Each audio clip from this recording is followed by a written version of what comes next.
Un año que fue mucho más que un simple número en el calendario, fue un momento suspendido entre la Guerra Fría y el amanecer de un nuevo orden económico global, un año en el que el mundo pareció mantener el aliento frente al filo del desastre nuclear. Mientras en el otro extremo del espectro, la cultura popular alcanzaba cumbres de creatividad y revolución. El planeta giraba envuelto en tensiones, esperanzas, innovación y conflicto, y como cada año en la historia de la humanidad. 1983 dejó una huella imposible de borrar. La atmósfera global de 1983 estaba cargada de nerviosismo. La Guerra Fría se encontraba en uno de sus puntos más tensos desde la crisis de los misiles de 1962. Estados Unidos, bajo el mando del presidente Ronald Reagan, aumentaba la presión sobre la Unión Soviética en múltiples frentes: económico, ideológico, estratégico. Reagan, que había asumido la presidencia en 1981, sostenía un discurso beligerante. En marzo de este año pronunció uno de los discursos más significativos de su presidencia, en el que calificó a la Unión Soviética como el imperio del mal. No era simplemente una frase provocadora, era una declaración de guerra ideológica. La retórica marcaba un punto de inflexión y dejaba en claro que Estados Unidos no retrocedería.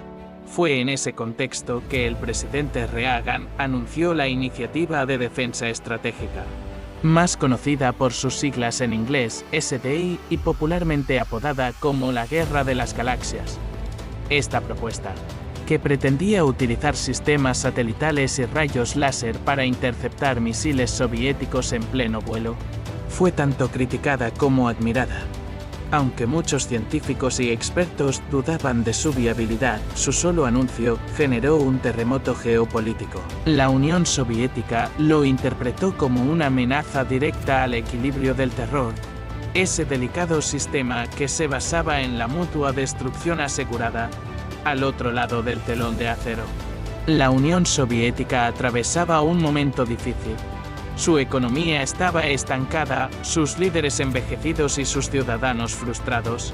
Yuri Andropov, quien había asumido el cargo de secretario general del Partido Comunista tras la muerte de Brezhnev en 1982, lideraba una nación que no encontraba respuestas, a pesar de sus intentos por introducir algunas reformas limitadas. Andropov era un hombre del aparato represivo, ex jefe del KGB, que entendía el mundo a través de la lente del control. En 1983, mientras Reagan hablaba de escudos espaciales, Andropov ordenaba que los sistemas de defensa soviéticos permanecieran en alerta máxima. Y esta tensión no era retórica ni simbólica. El 1 de septiembre de 1983. Uno de los momentos más escalofriantes de la Guerra Fría se hizo realidad. Un avión comercial de Korean Airlines, el vuelo 7, fue derribado por un caza soviético Sukhoi Su-15 sobre el espacio aéreo de la Unión Soviética. Cerca de la isla Sajalín, a bordo del vuelo, iban 269 personas, incluyendo el congresista estadounidense Larry McDonald. No hubo sobrevivientes. El mundo se estremeció.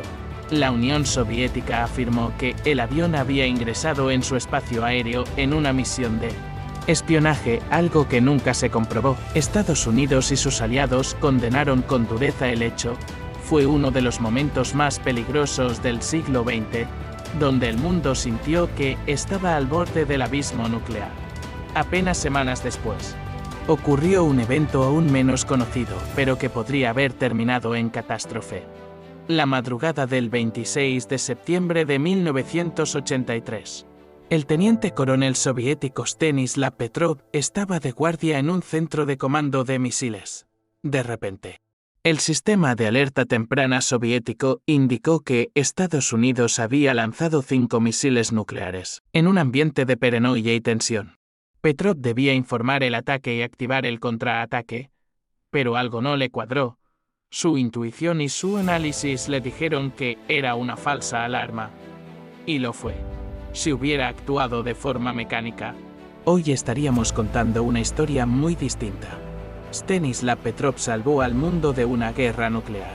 y por muchos años su acto heroico fue desconocido incluso dentro de la URSS. Mientras las superpotencias se debatían entre la confrontación y el desastre, el mundo vivía otras transformaciones. En América Latina, los pueblos vivían tiempos de dictaduras, represión y resistencia. En Argentina, luego de años oscuros bajo la junta militar, comenzaba a vislumbrarse una esperanza democrática. En 1983, tras la debacle de la Guerra de las Malvinas el año anterior, la dictadura colapsaba internamente. Los militares, desprestigiados y acorralados por la presión internacional y el clamor popular, llamaron a elecciones. En octubre, el radical Raúl Alfonsín ganó las elecciones presidenciales con un amplio respaldo popular. Su victoria marcó el regreso de la democracia en Argentina tras 7 años de gobierno militar.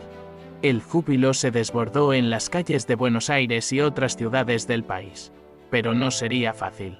Alfonsín heredaba una economía destruida, una sociedad marcada por la desaparición de miles de personas y un aparato militar que aún conservaba poder.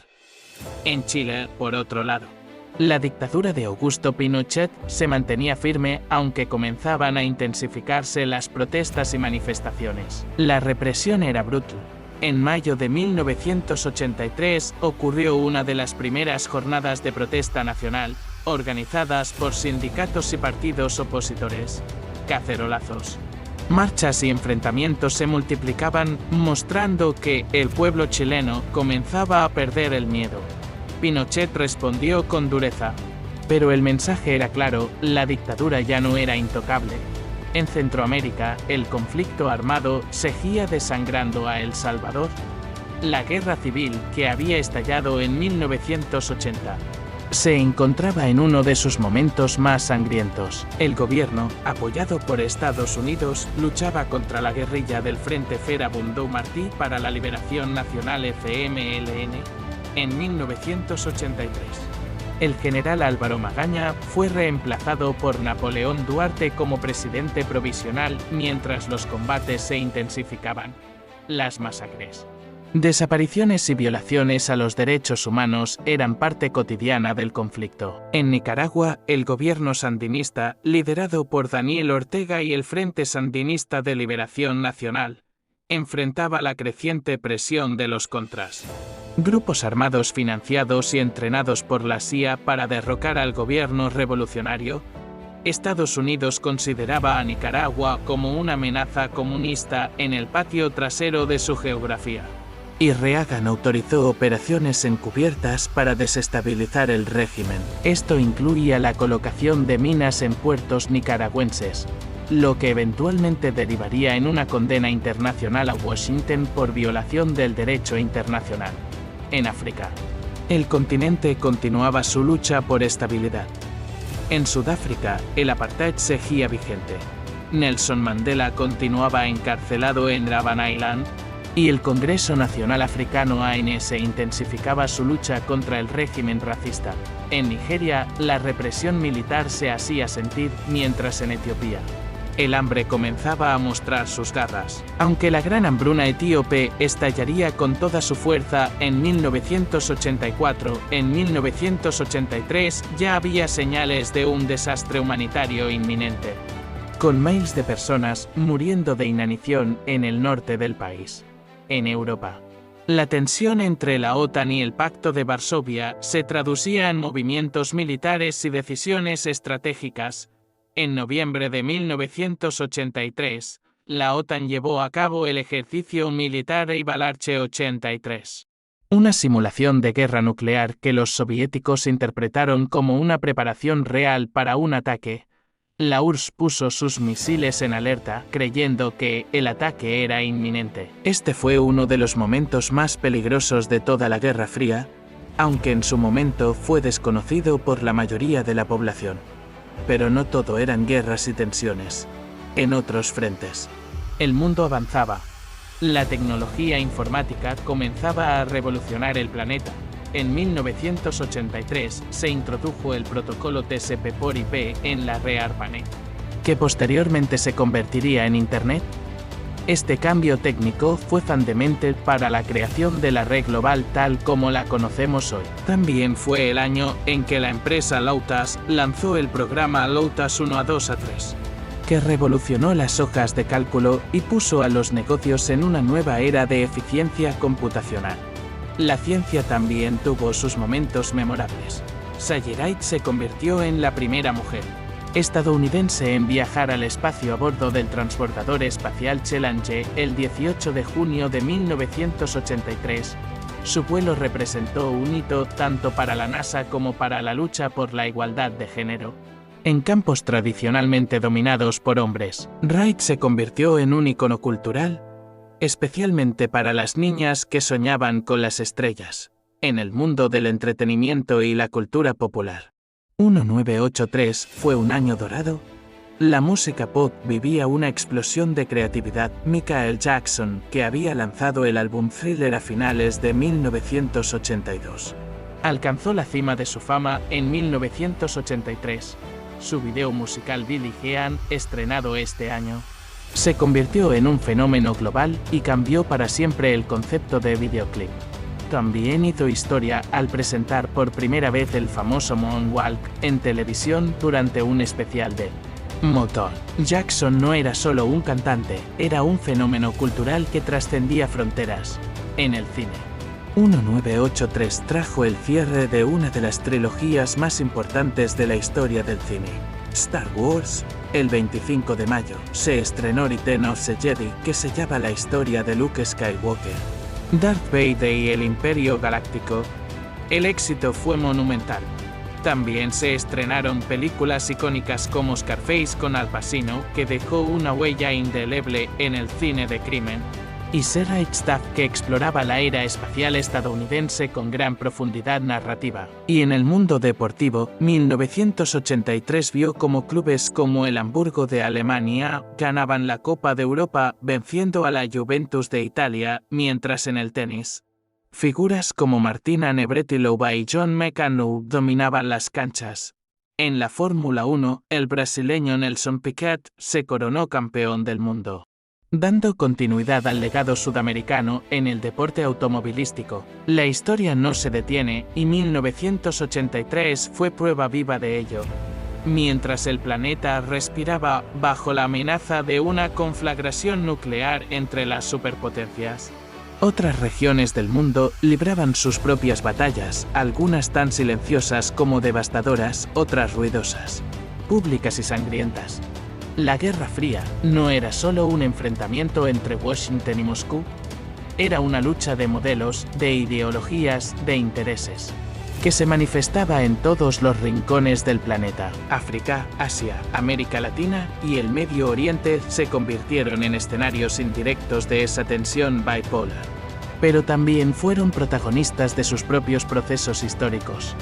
Viajemos a Medio Oriente, una región que en 1983 era un hervidero de conflictos cruzados, tensiones religiosas y pugnas geopolíticas. Líbano era uno de los focos más dramáticos. El país llevaba años sumido en una guerra civil brutal que enfrentaba facciones cristianas, musulmanas, drusas y palestinas, todas apoyadas por diferentes potencias extranjeras. Desde 1975, el conflicto se había convertido en un caos sangriento. Pero 1983 representó uno de los años más trágicos. El 18 de abril, una bomba explotó en la Embajada de Estados Unidos en Beirut, matando a 63 personas. Fue un ataque suicida, algo que aún no era común en ese momento. Entre los muertos se encontraban 17 estadounidenses, incluyendo personal de la CIA. El atentado fue atribuido al grupo chiita Hezbollah, que apenas empezaba a emerger como fuerza organizada, respaldado por Irán. Sin embargo, lo peor estaba por venir. El 23 de octubre de 1983, otro ataque suicida golpeó el cuartel de los Marines estadounidenses en el Aeropuerto Internacional de Beirut. Un camión cargado con más de 2.000 kilos de explosivos estalló matando a 241 soldados. estadounidenses, la mayor pérdida de vidas para el cuerpo de marines en un solo día desde la batalla de Iwo Jima en la Segunda Guerra Mundial. Simultáneamente, otro ataque similar mató a 58 soldados franceses en su base. Fue uno de los atentados más letales de la historia moderna y marcó un antes y un después en la estrategia militar de Ilitu en el Medio Oriente. Estados Unidos respondió con fuerza retórica y presión diplomática, pero en lugar de intensificar su presencia militar, comenzó un proceso de retirada de tropas del Líbano en 1984.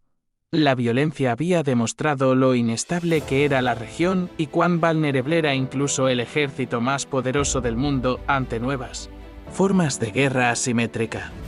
Fue también un aviso del tipo de terrorismo suicida que dominaría las décadas futuras. Y en Irán, otro actor clave de la región, el régimen islámico de Ruhollah Khomeini continuaba consolidando su poder tras la revolución de 1979. Aunque aún estaba en guerra con Irak. Una guerra que había comenzado en 1980 y que seguiría hasta 1988, Irán utilizaba la guerra no solo como defensa territorial, sino como herramienta de cohesión interna. En 1983, el conflicto se intensificaba con nuevos ataques con armas químicas por parte de Irak, hecho que fue ampliamente documentado, aunque en ese momento silenciado por muchas potencias occidentales interesadas en frenar la expansión iraní. Saddam Hussein, líder iraquí, era apoyado tácitamente por países como Estados Unidos, Francia y la Unión Soviética en una relación contradictoria pero conveniente. Irak recibía armas, inteligencia y respaldo económico para frenar al régimen chiita iraní, considerado radical y una amenaza para los regímenes árabes sunitas y los intereses occidentales. Más al este, en Asia, China avanzaba en su apertura económica, aunque con pasos medidos y bajo estricto control del Partido Comunista. Deng Xiaoping, líder de facto del país, promovía una serie de reformas que buscaban modernizar la economía sin ceder poder político. En 1983, se intensificaron las llamadas campañas contra el crimen espiritual, donde el régimen perseguía la corrupción, pero también cualquier expresión cultural que considerara decadente o contrarrevolucionaria. Fue un año en el que la represión ideológica y la apertura económica marchaban juntas, en una contradicción que aún caracteriza al modelo chino. India, bajo el liderazgo de Indira Gandhi, también vivía tensiones internas. En 1983 estallaron graves disturbios en el estado de Assam, donde grupos étnicos exigían la expulsión de inmigrantes bengalíes musulmanes, considerados ilegales. El conflicto étnico se convirtió en una masacre en la ciudad de Delhi, donde en febrero se calcula que más de 2.000 personas, en su mayoría musulmanas, fueron asesinadas. Fue uno de los peores actos de violencia en la historia independiente de India, pero poco recordado a nivel internacional. En Corea del Sur, otro atentado sacudió la política asiática. El 9 de octubre de 1983, en Rangún, Birmania o Yangon, Myanmar, una bomba colocada por agentes norcoreanos explotó durante una visita del presidente surcoreano Chan Dul-hwan. El mandatario escapó ileso, pero 21 personas murieron, entre ellas varios ministros surcoreanos. El ataque fue interpretado como un intento directo de asesinato orquestado por Corea del Norte. Las tensiones en la península coreana, una herida abierta desde 1953, se reavivaban con fuerza. En Japón, la economía continuaba su ascenso. 1983 fue un año en que las grandes corporaciones japonesas consolidaban su dominio global en sectores como la automoción y la electrónica. Marcas como Sony, Toyota, Honda y Panasonic se convertían en sinónimo de calidad e innovación. El milagro japonés, iniciado décadas antes, mostraba signos de solidez. Aún faltaba para el estallido de la burbuja inmobiliaria, pero 1983 ya prefiguraba a Japón como una potencia económica clave del mundo. volvamos a Europa. En Alemania Occidental, la sociedad se polarizaba cada vez más en torno a la instalación de misiles Pershing II por parte de la OTAN. En respuesta a los misiles SS-20 soviéticos, en todo el continente se multiplicaban las protestas pacifistas, con cientos de miles de personas marchando en ciudades como Bonn, Londres, Roma y Ámsterdam. Fue uno de los movimientos pacifistas más grandes de la historia moderna. La generación del no a la guerra nuclear fue una voz potente en 1983. Aunque muchas veces ignorada por los líderes de ambos bloques. En Italia, un caso estremecía al país: el asesinato de Emanuela Orlandi, una adolescente ciudadana vaticana de 15 años, desaparecida en Roma en junio. Su caso, que sigue sin resolverse hasta el día de hoy, dio origen a teorías que involucraban a la mafia italiana, a la logia masónica Propaganda Due, al Banco Vaticano, y hasta al atentado contra Juan Pablo II. La figura del Papa, Kero Wojtyla, seguía siendo clave en el escenario internacional, no solo como líder espiritual, sino como figura política. Su influencia sobre los movimientos anticomunistas, especialmente en su natal Polonia, era evidente. Y hablando de Polonia, 1983 fue un año complejo. El sindicato Solidaridad seguía proscrito. Su líder Lech Walesa había sido liberado, pero estaba vigilado de cerca. Y el gobierno comunista de Wojciech Jaruzelski trataba de mantener el control tras la ley marcial impuesta en 1981. Sin embargo, la llama de la resistencia no se apagaba. Y en octubre de ese año, Lech Walesa recibió el Premio Nobel de la Paz, un gesto cargado de simbolismo que reforzó el movimiento de resistencia pacífica en Europa del Este, en la Unión Soviética. Yuri Andropov enfrentaba crecientes problemas de salud. Apenas unos meses después de asumir el poder, su deterioro físico se aceleraba. Para muchos dentro del Kremlin, la URSS parecía atrapada en una gerontocracia donde los líderes eran demasiado viejos para comprender las nuevas dinámicas del mundo. El aparato soviético se mantenía, pero los signos de desgaste eran ya evidentes. Internamente, el sistema mostraba grietas, y aunque no lo sabían aún, la caída del Imperio Soviético ya había comenzado su cuenta regresiva. Y mientras el mundo político vivía entre sombras y peligros, el mundo cultural seguía brillando. 1983 fue un año clave para la televisión, especialmente en Estados Unidos. Programas como Cheers, Dallas y Dynasty dominaban la pantalla chica. Pero también emergían nuevas voces y formatos. Fue también el año en que Fraggle Rock, creación de Jim Henson, debutó y se convirtió en fenómeno internacional. El entretenimiento comenzaba a globalizarse, anticipando la era del contenido sin fronteras. La música, como siempre, fue refugio y expresión. David Bowie, U2, Sepalis, Prince, Medane y Billy Joel eran íconos en ascenso. El synthpop se imponía con fuerza. En 1983, Medane lanzó su primer álbum, dando inicio a una de las carreras más influyentes del pop. Prince lanzó 1999, que con temas como Little Record Betty Delirious, consolidó su imagen única, desafiando etiquetas de género, raza y estilo. En América Latina, además del retorno democrático en Argentina, otros países vivían su propia transición. En Bolivia, Hernán Siles Suazo asumía la presidencia, dando fin a una larga etapa de dictaduras militares. Era el inicio de una democracia frágil pero esperanzadora. En México, el presidente Miguel de la Madrid apenas comenzaba su sexenio desde 1982. Pero ya enfrentaba severas crisis económicas. La deuda externa ahogaba al país y la inflación erosionaba la calidad de vida de millones. La renovación moral que prometía su gobierno chocaba con la dura realidad de la corrupción institucionalizada. Así transcurría 1983, un año de contradicciones, explosiones y canciones. Amenazas nucleares y videoclips, represión y resistencia, decadencia imperial y esperanza democrática. Y aún falta mucho más por contar. Si algo caracteriza a 1983 es la convergencia de épocas. En un mismo instante convivían los restos de un siglo XIX aún presente en algunos regímenes autoritarios. Con los vientos de modernidad que soplaban desde Silicon Valley y los laboratorios científicos del mundo. Era una especie de cruce entre el pasado que no terminaba de morir y el futuro que aún no acababa de nacer.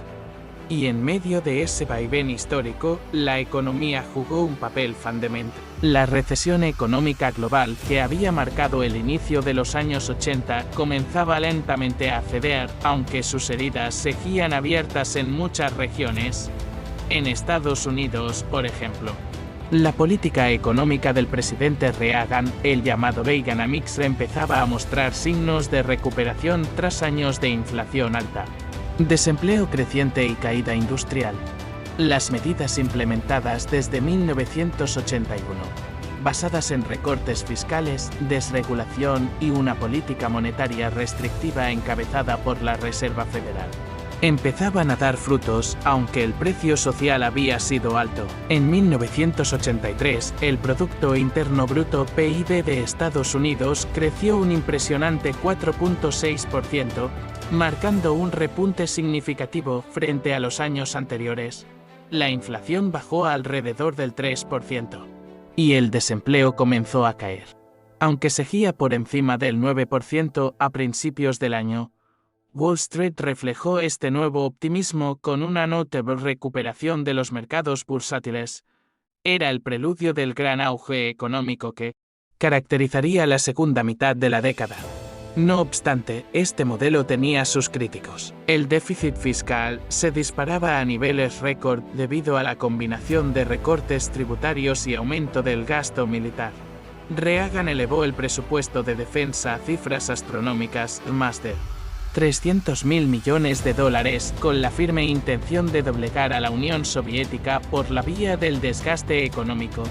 Esta estrategia fue crucial para el desenlace de la Guerra Fría, pero dejó a Estados Unidos con una deuda pública que alcanzaría proporciones históricas. En Europa Occidental, la situación era dispar.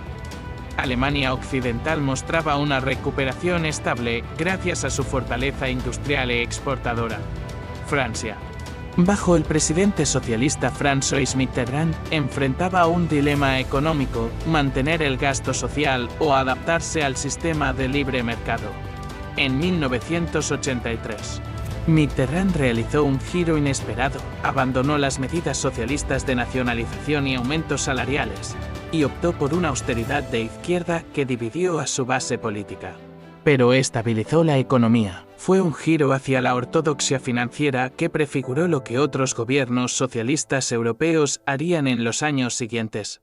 En el Reino Unido, la primera ministra Margaret Thatcher consolidaba su poder tras la victoria en la Guerra de las Malvinas el año anterior.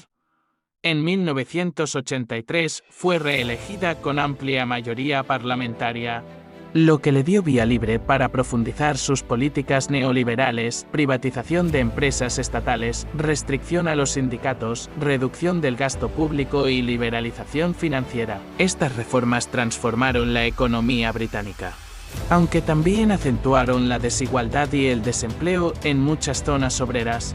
La figura de Thatcher dividía opiniones. Para algunos era la dama de hierro que modernizaba al Reino Unido. Para otros era la encarnación de la insensibilidad social. En América Latina, el panorama era sombrío. La llamada crisis de la deuda explotó con fuerza en 1982, cuando México declaró su incapacidad de pago. En 1983, el efecto dominó golpeaba a toda la región. Brasil, Argentina, Chile, Perú, Ecuador y Venezuela enfrentaban serios problemas financieros. Las economías latinoamericanas, excesivamente endeudadas por los préstamos que habían fluido en los años 70, ahora veían cómo los intereses se disparaban y los ingresos por exportaciones se desplomaban. Debido a la caída de los precios de las materias primas, el Fondo Monetario Internacional (FMI) y el Banco Mundial impusieron programas de ajuste estructural que incluían recortes presupuestarios, devaluaciones, eliminación de subsidios y liberalización comercial. Estas medidas, aunque necesarias para estabilizar las cuentas públicas, provocaron una crisis social sin precedentes. En 1983, millones de latinoamericanos vieron disminuir su poder adquisitivo, cerraron pequeñas empresas, aumentaron las tasas de pobreza y resurgieron protestas populares. En África, la situación no era mejor. La sequía que afectaba a países como Etiopía, Sudán, Chad y Níger generó una de las crisis humanitarias más severas del siglo. Aunque el pico de la hambruna se registraría en 1984, en 1983 ya se vivían escenas dramáticas, familias enteras desplazadas. Niños muriendo de desnutrición, campos de refugiados desbordados. Los gobiernos locales, muchas veces corruptos o militarizados, eran incapaces de responder a la emergencia. La comunidad internacional comenzaba a tomar conciencia, pero la ayuda llegaba lenta. Y no sin condicionamientos. En ese mismo año, en Sudáfrica, el régimen del apartheid se encontraba en una encrucijada, aunque el gobierno de Pieter Botha impulsó una reforma constitucional para crear una nueva asamblea con representación limitada para asiáticos y mestizos, dejando fuera a la mayoría negra. La oposición interna e internacional se intensificó. El Congreso Nacional Africano ANC, desde el exilio, aumentaba su lucha. Las universidades sudafricanas eran centros de resistencia. Los sindicatos negros desafiaban las prohibiciones. Y en el exterior, los llamados al boicot económico, académico y deportivo ganaban fuerza. En 1983, Nelson Mandela seguía preso, pero su nombre resonaba cada vez más en las calles del mundo. En cuanto a avances científicos y tecnológicos, 1983 fue un año crush. Ya mencionamos el establecimiento del protocolo TCP/IP como base de lo que pronto sería la Internet, lo que en ese entonces era una red experimental limitada a universidades y organismos de defensa. Se preparaba para convertirse en la revolución que transformaría la comunicación global. También en 1983, Microsoft Word fue lanzado oficialmente, aunque aún era un programa muy básico comparado con los estándares actuales. Fue el inicio del reinado del software de oficina. Este mismo año, Apple lanzó el Lisa, uno de los primeros computadores personales con interfaz gráfica de usuario. Si bien fue un fracaso comercial por su alto costo, sentó las bases para lo que más tarde sería el Macintosh. En la medicina, hubo avances importantes en el diagnóstico del SIDA, que había sido oficialmente reconocido por la comunidad científica en 1981. En 1983, los científicos franceses Luc Montagnier y François Barrel-Sinoussi lograron aislar el virus B, causante del SIDA. Este descubrimiento fue clave para entender la enfermedad y eventualmente desarrollar pruebas de diagnóstico y tratamientos. Aunque aún faltaba mucho para encontrar terapias eficaces, el estigma alrededor del SIDA era brutal. La enfermedad, inicialmente asociada a comunidades homosexuales y usuarios de drogas, generaba pánico, discriminación y rechazo. Pero la ciencia comenzaba a dar sus primeros pasos para combatirla. En el mundo del deporte, 1983 también fue intenso. En el Mundial SV20 de fútbol en México, Brasil se coronó campeón, mostrando una nueva generación de talento que incluiría futuras estrellas del balompié internacional. En el ámbito profesional, el club alemán Hamburgo ganó la Copa de Europa de Clubes, derrotando a la Juventus de Italia. Fue un año en que el fútbol europeo comenzaba a profesionalizarse aún más, con mejores estadios, contratos millonarios y cobertura televisiva global. En la NBA, los Philadelphia 76ers, liderados por Julius Erving y Moses Malone, arrasaron con la liga y se coronaron campeones frente a los Lakers de Magic Johnson. Era el punto culminante de una generación que aún convivía con leyendas de los 70. Pero ya veía emerger a jóvenes como Michael Jordan, quien debutaría oficialmente en la NBA en 1984. En el boxeo, nombres como Marvin Hagler, Roberto Durán, Thomas Hearns y Sugar Ray Leonard dominaban las divisiones medias. En 1983, Hegle defendía su título mundial como campeón indiscutido de los pesos medianos, consolidando su estatus como uno de los grandes de todos los tiempos. Y en la música. El año fue tan poderoso como revolucionario. La MTV, nacida apenas 2 años antes, ya era un canal influyente en la industria. Los artistas comenzaron a entender el valor del videoclip no solo como herramienta promocional, sino como forma de arte. Michael Jackson, como mencionamos, cambió el juego con Thriller, pero también fue el año en que Cyndi Lauper lanzó Girls Just Want to Have Fun, himno feminista disfrazado de pop bailable. Sepalis lanzó Every Breath You Take, un éxito global que, a pesar de su tono romántico aparente, era en realidad una canción sobre obsesión y control. U2 publicó su tercer álbum, War, con himnos de resistencia como Sunday Bloody Sunday. La cultura popular servía como válvula de escape, pero también como espejo. Películas, canciones y series televisivas expresaban los temores, esperanzas y contradicciones de la época. 1983 no era solo un año de cifras, bombas y conflictos. Era un año profundamente humano, un año en que, a pesar de las tensiones, la creatividad brotaba como forma de resistencia y afirmación de vida. Pero aún queda más por descubrir: las conspiraciones, los desastres, los cambios silenciosos que marcaron a fuego este año. Hay años en los que la historia se escribe a gritos, otros en los que se redacta en susurros. 1983 fue una combinación peligrosa de ambas formas: por un lado las explosiones del terrorismo, las amenazas nucleares y los discursos ideológicos que estremecían al mundo; por otro, movimientos subterráneos, estrategias ocultas, decisiones diplomáticas tomadas en salas cerradas que también tejieron el futuro de millones. Uno de esos hechos silenciosos pero determinantes fue el papel de Ronald Reagan en el desarrollo de una estrategia que buscaba desestabilizar a la Unión Soviética desde adentro, debilitándola en lo económico, militar y psicológico.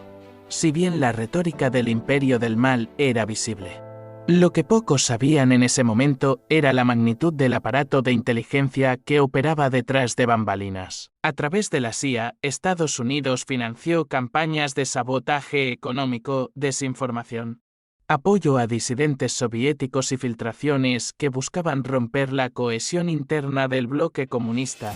Uno de los objetivos más ambiciosos fue el programa de infiltración tecnológica, mediante el cual se permitió deliberadamente que software y componentes defectuosos llegaran a manos soviéticas, lo que eventualmente causó fallos catastróficos en sistemas industriales clave. La más célebre de estas operaciones provocó una explosión en un gasoducto siberiano en 1982-83. De proporciones tan enormes que fue registrada incluso por satélites espías como una detonación nuclear.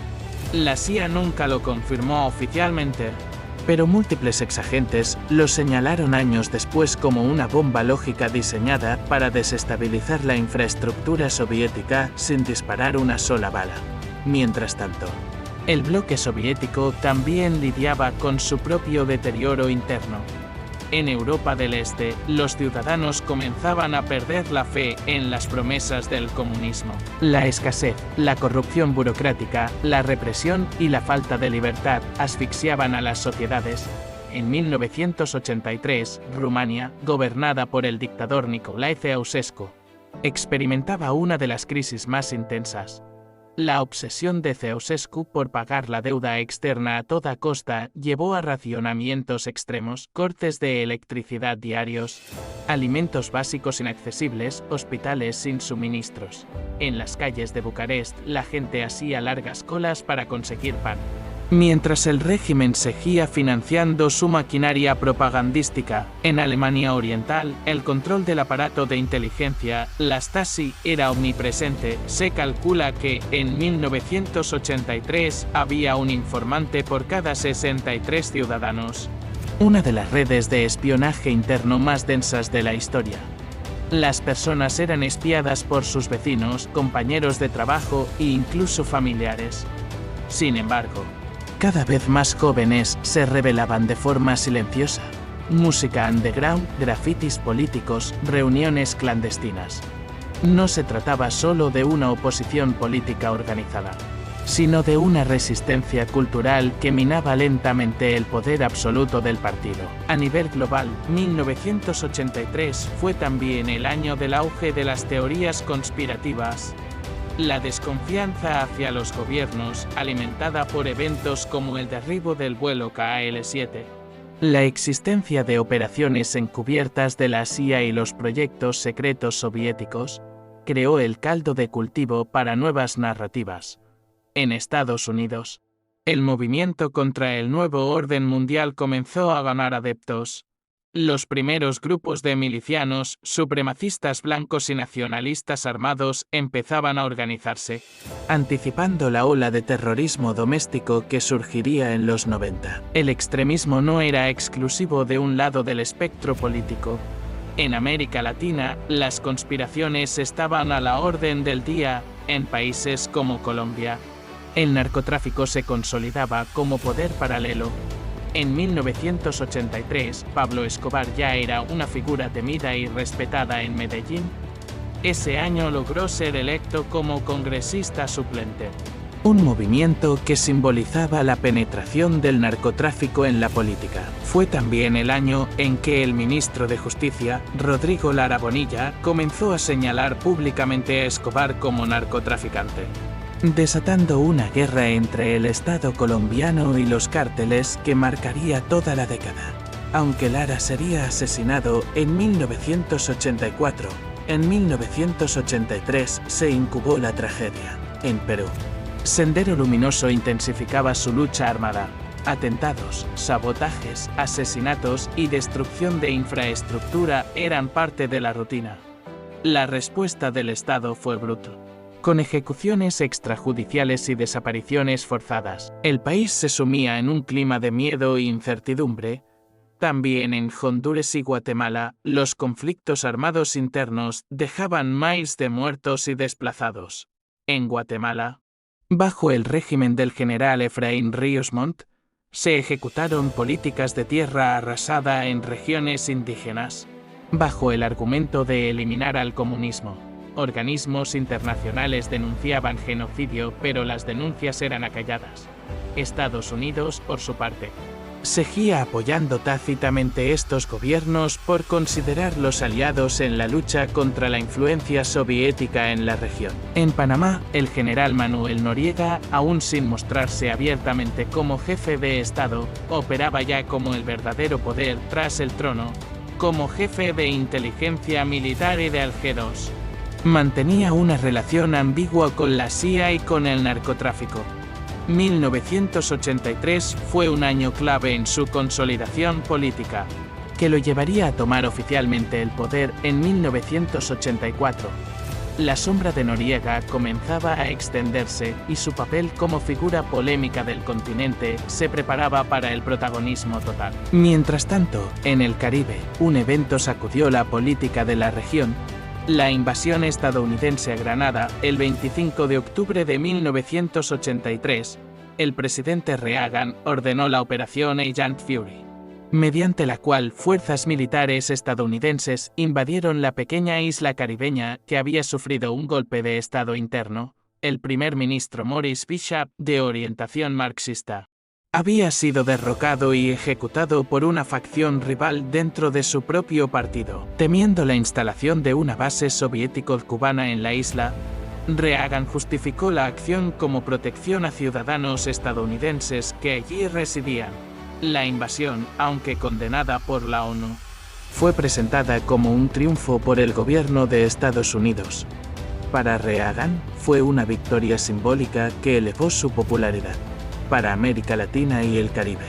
Fue otra muestra de que el poder hegemónico estadounidense podía actuar sin pedir permiso. En otra parte del mundo, en Australia, el primer ministro Malcolm Fraser perdió las elecciones frente a Bob Hawke, un ex líder sindicalista carismático que prometía reformas progresistas y reconciliación nacional. Su ascenso marcó el inicio de una etapa de apertura y modernización económica en el país oceánico. En el ámbito religioso, 1983 fue también año de cambio. El Vaticano publicó el nuevo Código de Derecho Canónico, modernizando las normas que regían la Iglesia desde 1917. Este nuevo código, impulsado por el Papa Juan Pablo II, abordaba temas como la participación de los laicos, los derechos y deberes de los fieles y la estructura de los sacramentos.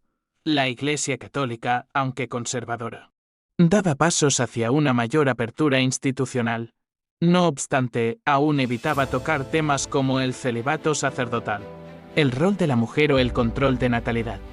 En términos de catástrofes naturales, 1983 también fue cruel. En octubre, un terremoto de magnitud 6.8 sacudió el norte de Turquía, dejando más de 1.300 muertos. En España, inundaciones en el Levante causaron decenas de víctimas. En Estados Unidos, incendios forestales arrasaron con miles de hectáreas en California. La naturaleza, muchas veces olvidada entre tantos conflictos políticos, también se hizo sentir con fuerza. Y no se puede cerrar esta hora sin hablar de la transición generacional que comenzaba a marcar la política y la cultura del mundo. Una nueva generación de líderes emergía, jóvenes que no habían luchado en la Segunda Guerra Mundial, pero que crecieron en el contexto de la Guerra Fría. Tecnócratas, empresarios convertidos en políticos, figuras que usaban los medios con astucia, empezaban a marcar una nueva forma de ejercer el poder. La figura del político tradicional, formal y distante, comenzaba a ser reemplazada por personajes con carisma, manejo mediático y narrativa personal. Ronald Reagan era pionero en esto. Pero no sería el único. El mundo se preparaba para líderes como Gorbachev, Clinton o Lula, que surgirían pocos años después con discursos nuevos. 1983 fue así un año de siembra. Se sembró miedo, se sembró esperanza, se sembraron guerras y también ideas. Nada de lo que ocurrió ese año fue irrelevante. Todo formaba parte de un engranaje complejo y misterioso que empujaba a la humanidad hacia una nueva era. El año 1983 seguía avanzando con una carga emocional y geopolítica que mantenía al mundo en un estado de vigilancia permanente. El contexto internacional giraba alrededor de dos polos bien definidos: la URSS y los Estados Unidos. En Europa, el continente se encontraba dividido entre los países de la OTAN y el Pacto de Varsovia. Y en América Latina, los gobiernos dictatoriales seguían luchando por mantener el poder frente a movimientos civiles que exigían democracia. Mientras tanto, las potencias militares del mundo seguían invirtiendo miles de millones en armamento, en ejercicios militares conjuntos y en la producción tecnológica que les permitiera una ventaja estratégica. En paralelo, los ciudadanos comunes enfrentaban otras realidades: pobreza, desempleo, censura, migración, pero también música, televisión y deportes que ofrecían una válvula de escape frente a la inestabilidad. En el mes de octubre, dos eventos sacudieron la atención internacional. El primero ocurrió en el Líbano, un país que se encontraba sumido en una guerra civil desde 1975. Estados Unidos mantenía presencia militar en Beirut como parte de una misión de paz, junto con fuerzas francesas, italianas y británicas. Pero esa presencia fue violentamente atacada el 23 de octubre de 1983. Cuando dos camiones bomba explotaron simultáneamente contra cuarteles estadounidenses y franceses. El resultado fue devastador. Murieron 241 marines estadounidenses y 58 soldados franceses. Fue uno de los ataques más sangrientos contra tropas occidentales desde la Segunda Guerra Mundial. El grupo chiita Hezbollah, con apoyo de Irán, fue señalado como autor del atentado. El gobierno de Ronald Reagan quedó conmocionado. El ataque marcó un punto de inflexión en la política de intervención norteamericana en Medio Oriente, y también en la estrategia militar internacional. Simultáneamente, en el Caribe, otro escenario empezaba a escalar en tensión. Granada, una pequeña isla del Caribe con menos de 100.000 habitantes, había sido gobernada desde 1979 por Maurice Bishop, un revolucionario de inspiración marxista, pero en octubre de 1983, Un golpe interno lo derrocó y Bishop fue ejecutado por una facción más radical. Estados Unidos. Preocupado por la posibilidad de que se estableciera un régimen comunista alineado con Cuba y la URSS en su patio trasero, decidió actuar. El 25 de octubre, apenas 2 días después del atentado en Beirut, Estados Unidos lanzó la invasión de Granada. Bajo el nombre clave de Operation Agent Fury, Reagan justificó la acción como un rescate de estudiantes estadounidenses en la isla. Pero el trasfondo era claro: evitar otra Cuba. La operación fue rápida, y aunque la resistencia fue fuerte en ciertos puntos, las tropas estadounidenses tomaron control total en menos de una semana. Internacionalmente, la invasión fue muy criticada, incluso por aliados como Canadá y el Reino Unido. Pero dentro de Estados Unidos, el gobierno de Reagan logró recuperar apoyo popular tras el golpe moral del atentado en Líbano. El último trimestre de 1983 fue un momento en que las potencias parecían jugar al borde del abismo. A principios de noviembre se llevó a cabo un ejercicio militar de la OTAN llamado Avalanche 83. Este simulacro de una guerra nuclear incluyó niveles de comunicación, movilización y simulación tan realistas que los soviéticos creyeron que era un ataque real en preparación. Según documentos desclasificados años después, la URSS preparó su arsenal nuclear para un posible contraataque. Fue uno de los momentos más peligrosos de toda la Guerra Fría. Por unas horas, el mundo estuvo literalmente a punto de entrar en una guerra nuclear por error de cálculo. Fue también un recordatorio del peligro permanente que implicaba la carrera armamentística y la falta de canales efectivos de comunicación entre bloques en América Latina. El cierre del año 1983 traería, por otro lado, un rayo de esperanza. En Argentina, tras 7 años de dictadura militar, finalmente se realizaron elecciones democráticas.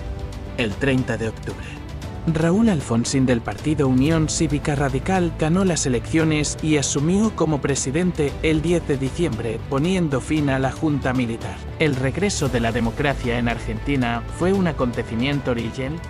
Marcaba el inicio de una nueva era, donde varios países que habían estado bajo regímenes militares comenzarían también a abrir paso a gobiernos civiles. Alfonsín llegó al poder con un enorme desafío: recuperar la economía, sanar las heridas de la represión y sentar las bases de una democracia sólida. Una de sus primeras decisiones fue enjuiciar a los responsables de la dictadura, convirtiéndose en un pionero en la región en términos de justicia transicional. El año 1983 también fue un año complejo para América Central, donde el conflicto armado en El Salvador seguía cobrando víctimas, especialmente civiles. Grupos paramilitares y fuerzas del ejército continuaban enfrentando a la guerrilla del FMLN en una guerra sucia con miles de muertos.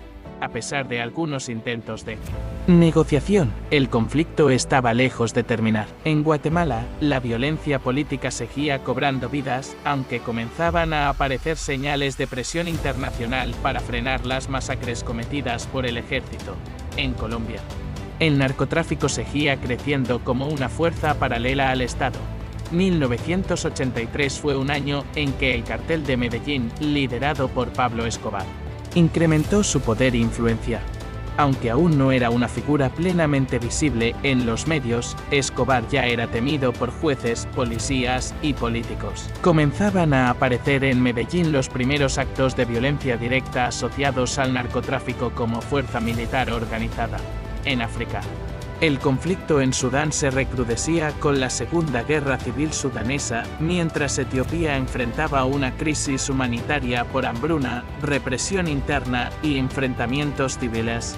Sudáfrica, por su parte, continuaba bajo el régimen del apartheid, con una creciente resistencia interna liderada por el Congreso Nacional Africano. Aunque Nelson Mandela seguía preso en Robben Island, el movimiento global contra el apartheid empezaba a ganar más fuerza, con boicots culturales, presiones diplomáticas y protestas estudiantiles en Europa y América del Norte. A nivel cultural, el cierre de 1983 estuvo marcado por un fenómeno sin precedentes: Michael Jackson. con el lanzamiento del videoclip de Thriller el 2 de diciembre. Este cortometraje musical rompió esquemas en la industria del entretenimiento, convirtiéndose en el video musical más famoso de la historia. La combinación de efectos especiales, coreografía y narrativa cinematográfica cambió para siempre el concepto del videoclip musical en el cine. Star Wars: Return of the Jedi se convirtió en la película más taquillera del año, mientras que figuras como Al Pacino, Robert De Niro, Jane Fonda y Meryl Streep continuaban dominando las pantallas. En la televisión, las series policiales, comedias familiares y los shows musicales mantenían una audiencia global que buscaba refugio en la ficción frente a la dura realidad internacional. La ciencia y la medicina también cerraban el año con nuevos avances, aunque aún se enfrentaban enormes desafíos, especialmente con el VIH, el SIDA, que comenzaba a visibilizarse como una pandemia mundial. En 1983, los científicos Luc Montagnier y François Barrère-Sinoussi, en Francia, identificaron por primera vez el virus B. Aunque la confirmación definitiva vendría en años posteriores, fue un descubrimiento crucial que abrió la puerta al desarrollo de métodos de detección y tratamiento.